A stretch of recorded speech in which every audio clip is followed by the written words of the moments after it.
સહયોગ ફાઉન્ડેશન દ્વારા સેવા પરમો ધર્મને સાકાર કરતા સેવા યજ્ઞ સમિતિને પાણીની બોટલો તેમજ બિસ્કિટ અને ફળફળાદી આપવામાં આવી હતી. સિવિલ હોસ્પિટલમાં ચાલી રહેલ સેવા યજ્ઞ સમિતિમાં ઘર વિહોણા લોકોને ગરમીમાં રાહત મેળવવા પાણીની બોટલો, બિસ્કિટ અને ફળોનું વિતરણ ભાજપ જિલ્લા પ્રમુખ પ્રકાશ મોદીના હસ્તે કરવામાં આવ્યું હતું. આ પ્રસંગે સહયોગ ફાઉન્ડેશનના પ્રમુખ પ્રતિક મોદી, ઉપપ્રમુખ મનીષ રાણા સહિત અન્ય હોદ્દેદારો તેમજ સેવા યજ્ઞ સમિતિના અગ્રણીઓ અને સભ્યો ઉપસ્થિત રહ્યા હતા.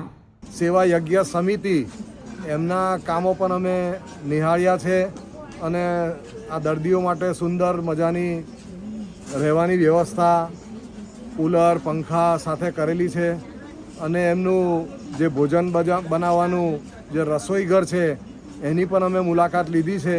એમાં પણ સારી એવી સ્વચ્છતા સાથે અને ત્યાં પણ કુલિંગ ઉપકરણો છે. એની સાથે જે ભોજન બનાવનાર ટીમ છે એ પણ સારી રીતે સ્વચ્છતાની રીતે ભોજન બનાવવાની કામગીરી સંભાળી રહ્યા છે. ખૂબ જ સુંદર મજાનું સેવાનું કાર્ય સેવા યજ્ઞ સમિતિ ભરૂચ તરફથી પણ થઈ રહ્યું છે.